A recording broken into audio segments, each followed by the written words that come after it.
into the online broadcast network, AFTERBUZZ TV. Over 20 million weekly downloads in over 150 countries, and your #1 source for after-show entertainment.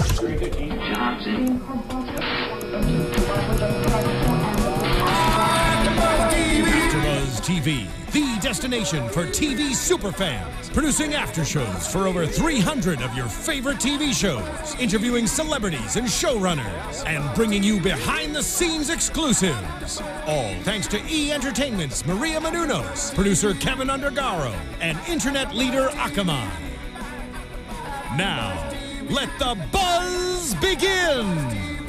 Hello, everyone, and welcome to... It's like just cry. Just kidding. This is the AFTERBUZZ TV show for Sailor Moon Crystal Act 12 Enemy, aka Queen Metalia with an L or R, depending on what your preference is.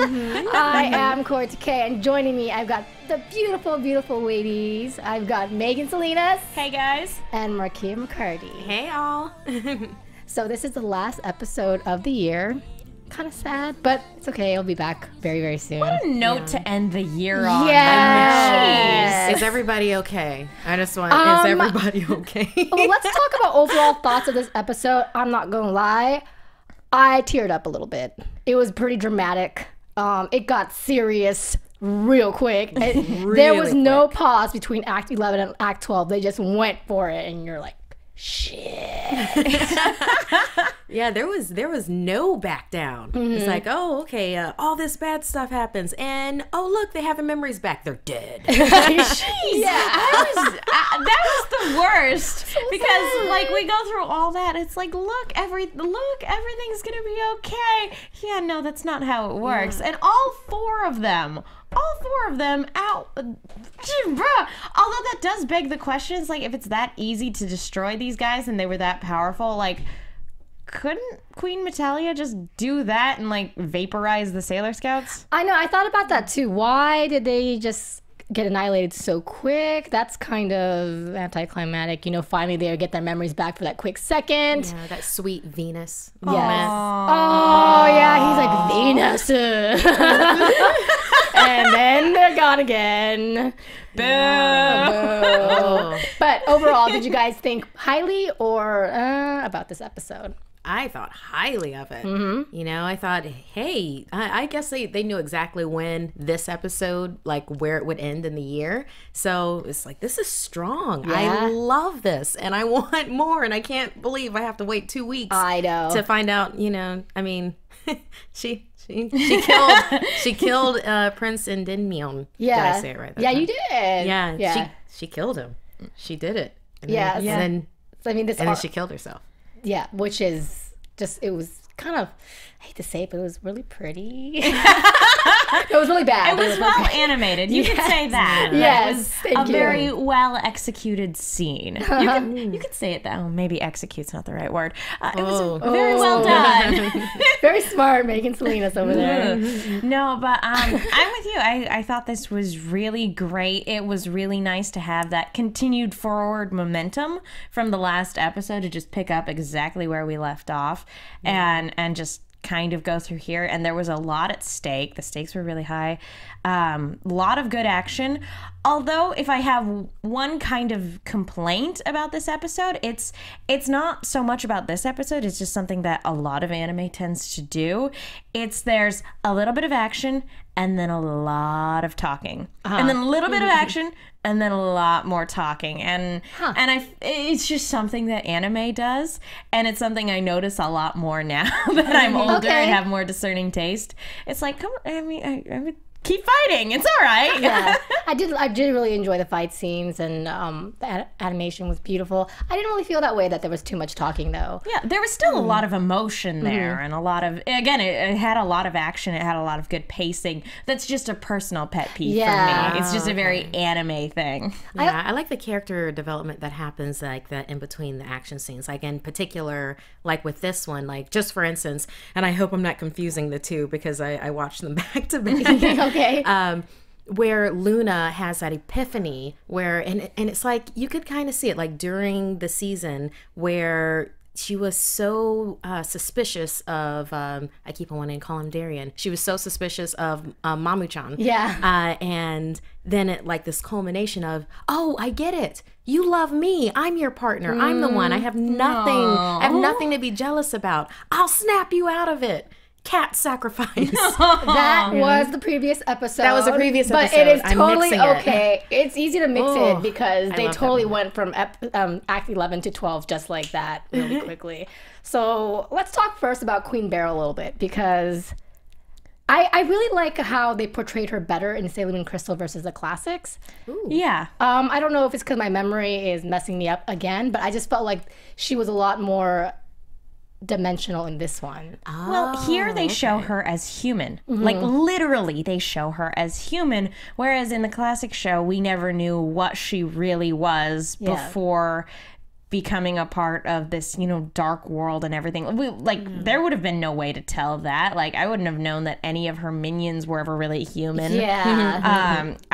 So I always just figured they were weird interdimensional beings. Here, it's like, no, she is human, and she was in love once, and she there was a reason for doing everything that she did. Wasn't necessarily a good reason, and nor is it justifiable, but you can understand. And actually, it was really funny when right before she died, when she was having that flashback, I actually yelled at the TV. I'm like, no, don't humanize her. Yeah. I mean, I liked it. I liked that No, asset it was of her great. being human, and the reason was for love. Love is always the huge reason why people do things that they do, whether it's good or bad.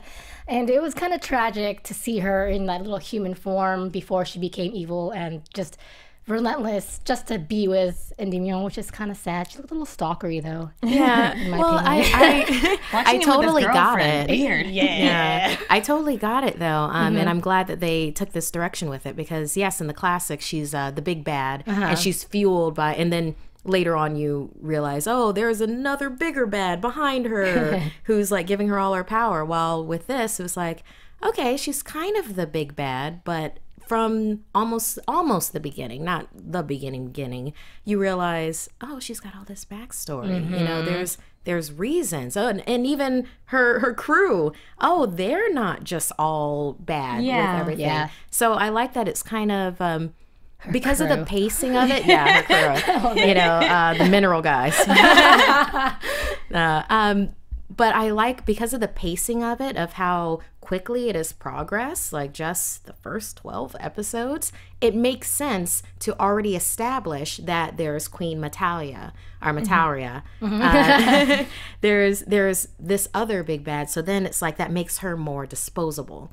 Which I will say I did find a little bit of disappointment in her final ending scene. I mean, after all of this build-up, that seemed really quick to me. No, I completely agree with you. And the thing with Queen Metalia also what makes her more dimensional also is that she actually had intentions on taking over and not kind of being ruled underneath Queen Metalia. Now I'm getting all confused. Yeah. Nice phrasing there. Yeah. And what I liked also is that the sailors are telling her, you are being used as a pawn as well. And she just was so blinded by the idea of power and living her life with Endymion, who essentially you realize, yeah, she didn't want to kill him because she wanted to spend the rest of her life with him. So brainwashing. Brainwash. That's the obvious option. Yeah. Obvious. It's so sad. I agree with you. I didn't really like the way she went out. It was a little sudden and quick. It was very, on the one hand, it was unexpected. I haven't read the manga at this point, you know, or at least to this point in the manga. But just kind of seeing, you know, somebody who had been built up so much just literally kind of fade away. And you know, it was kind of odd, too, because, you know, in the classic show, she comes back and she's this big thing, and that's the big climax of the first series is she wipes them out. Yeah, she kills all the Sailor Scouts and everything like that. So it was very bizarre to kind of see like somebody who was so powerful just kind of fade away like that so quickly. Yeah. On the other hand, you made it, you know, you guys have said it perfectly. She was a pawn in all of this, and that, you know, humanizing her and having her go out this way, it very much highlights that. Yeah. Yeah. Apparently she had Samson's powers too because she gets a bad haircut. I like how she was like, the sword won't work on me. It's like, well, you worked on your hair. It seemed to work all right. Yeah, it worked on your hair, and it's gonna work because Usagi's gonna cry and scream for Endymion, and it's gonna happen. So she wilts away, but there's a little slight difference between this and the manga, which I just wanted to mention because I think in the classic cartoons, well, at least for me, when I used to watch the classics, when I was watching the Sailor Moon, I couldn't really tell which Sailor Scout was the leader. Oh. Right? I couldn't really distinguish that, but in Sailor Moon Crystal, it's very obvious. Okay, Venus is the one who's got it going on. She knows what's up. And in the manga, Sailor Venus is the one to kill Queen Beryl. Oh. Wow. Yeah, so they kind of That's a twisted that a change. little bit. Okay. You know, I'll be honest, I kind of would have liked that a little bit more. Right? Wow. I mean, props to Usagi for that and Yeah. everything like that, but it was just kind of weird to see Venus pull out the sword and call upon it Yeah. and then have Usagi wield it. Yeah, she Yeah. picked it up and then I was like cured like it or something. Literally. Yeah. Wasn't it poison? Yeah, She just like, cured it. "Woo, here it comes. And then had all the writing. Yeah, which and she here's a reads. prophecy that you didn't see before, but now here it is. So Queen Beryl is gone too quickly. Tragic, you know, like you do feel really bad for her. Yeah, I hope that Queen Metalia can fill her shoes. Oh, she will. As a bad. I don't know. Queen Beryl had some really good schemes. You know, R.I.P. Queen Beryl. Yeah, she just never could get it quite right, but she finally did get her goal. She got the legendary Silver Crystal, albeit did. for a short time. Can Queen Metalia said that she's that? True, very true, very true. And so Endymion gets sucked into the dark world, I guess you can call it. The North Pole. The North Pole, that's right. You're right, though. It is the North Pole, which I guess is the dark world. It's North Pole.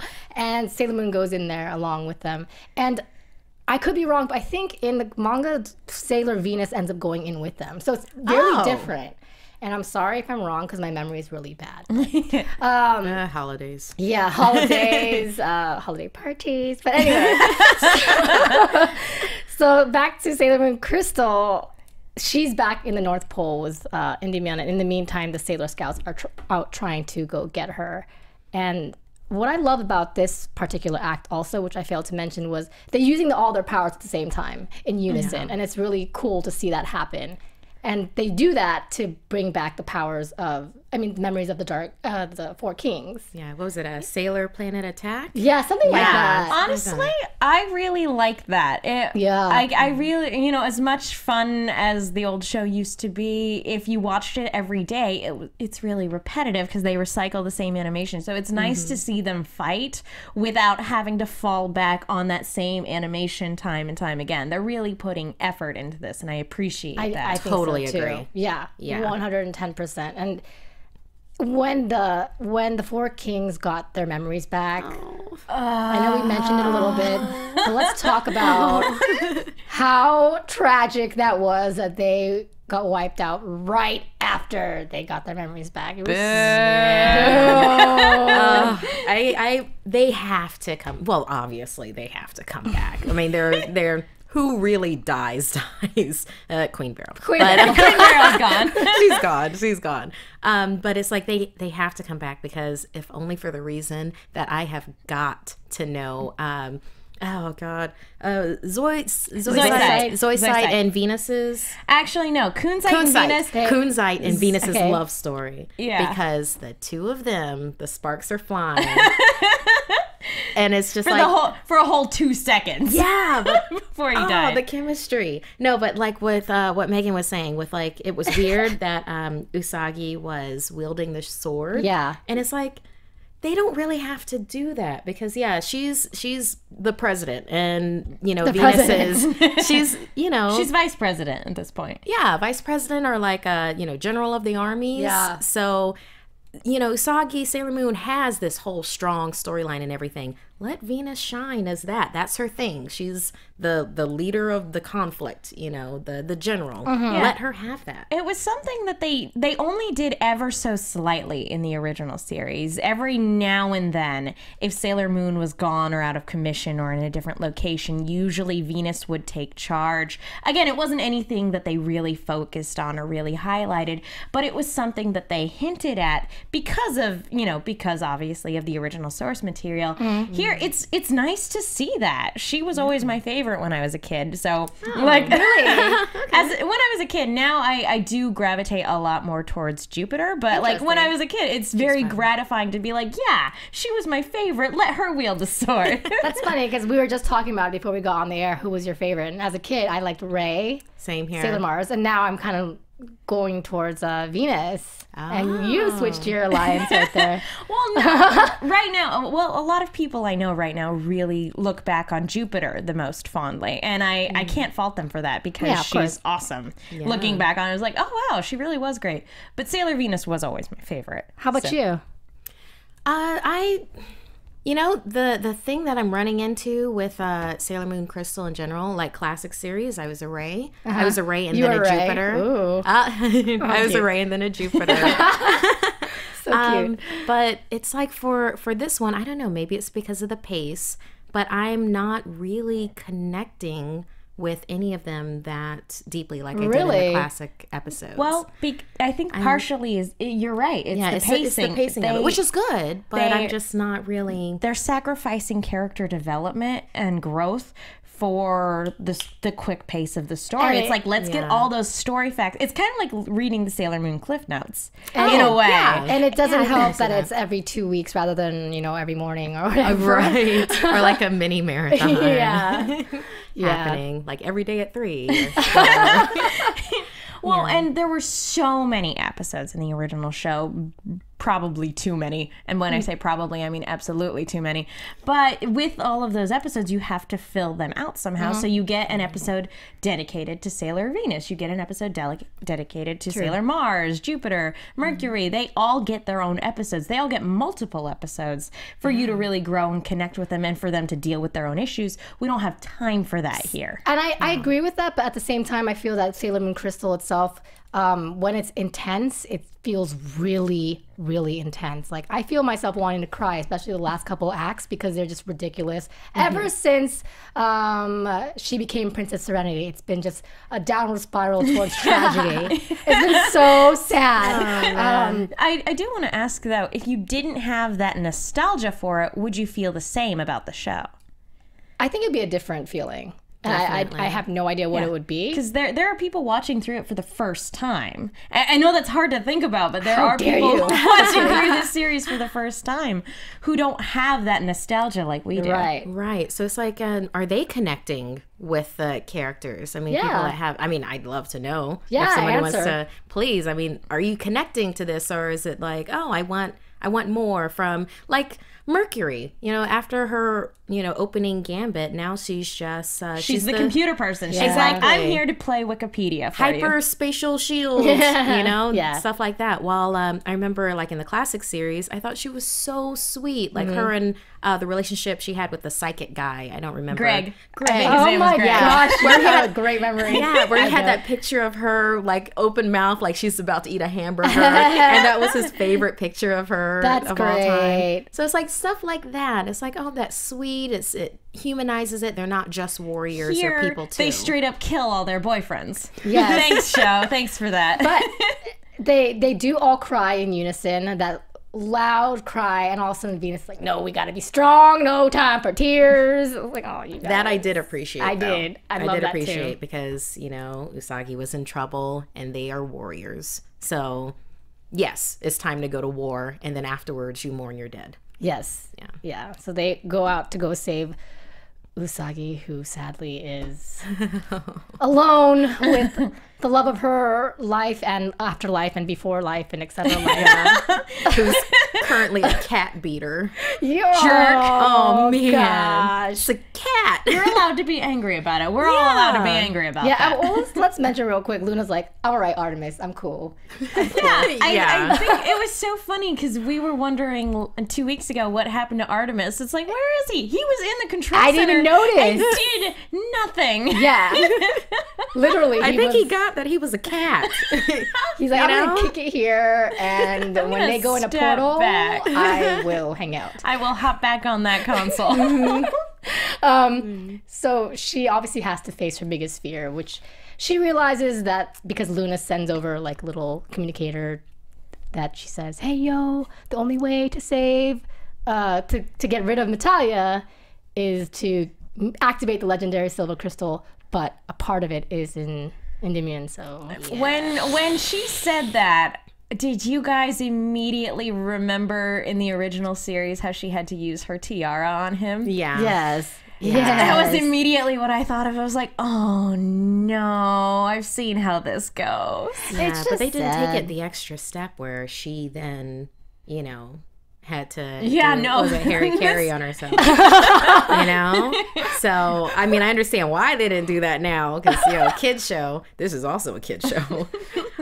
But yeah, they went that extra mile. They and did. like history repeating itself. I mean, this entire series is about history repeating itself and always trying to, overcome evil in the next reincarnation, the next rendition of it. But jeez. I just feel bad because she never gives up. She's a lot stronger than I would ever be. Because after a while, I'd be like, dude, you don't remember me, you don't love me anymore, I will kill you. But she was like, dude, you're hurt. Like when he got hurt, she ran after him and he tried to chokeholded her and he was about to kill her. Yeah, choke slam. Choke slam. And there's so many different times. There's so many different times where she tried to get his memory and like, oh, dude, it's me, I love you, blah, blah, blah. And he was And you sitting can there. definitely, you can tell there's obviously something still there. Yeah, he was kind of shaken, but not enough to break normal free. again. Yeah. No. Which is sad, Oh no, like I really like these tropes. The mind control trope where you try to reach somebody who's being controlled. You do? I tend to really like those That tropes. shit bothers me. Sorry. Man, I like the body swap trope. Oh, those are fun. I love that. That is so fun to me. Yeah. Like, because, you see that, and then the actors get to play each That's other. true. And shenanigans ensue. I That know. would be Freaky fun. Friday. Ooh. But body Sailor swap Moon song. Freaky Friday. I want it. So ultimately, it comes to the point where she realizes I'm going to have to kill him. But she doesn't want to live a life without him. So the twist is she ends up killing herself as well. Or so we think. Question mark? I love the boo. Well, I mean, I never really...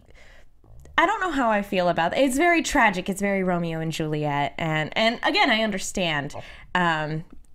Because, again, like you said, history repeating itself.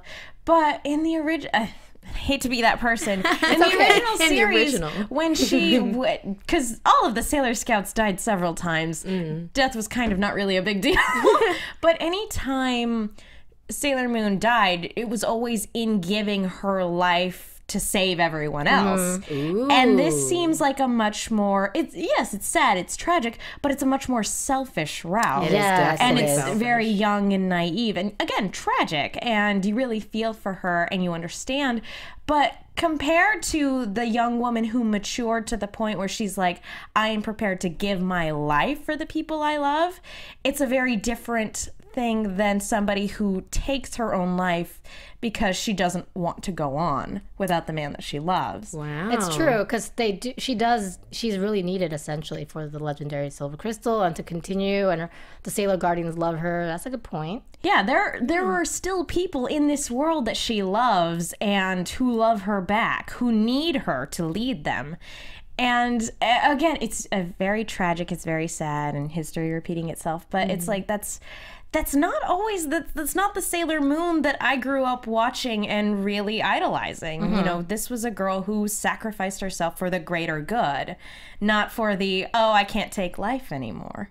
Yeah. That delves into a very deep issue, you know, with like suicide in general and how it's tragic and how, you know, that person's life is, they see things in a certain way. They can't see past a major event or their life in general. So, yes, she's like, what, 15? 14, 15 years old? 14, 8th grade. And not at all to belittle anybody who's going through things. No, we're not talking about that. But I'm just talking from a story standpoint, externally.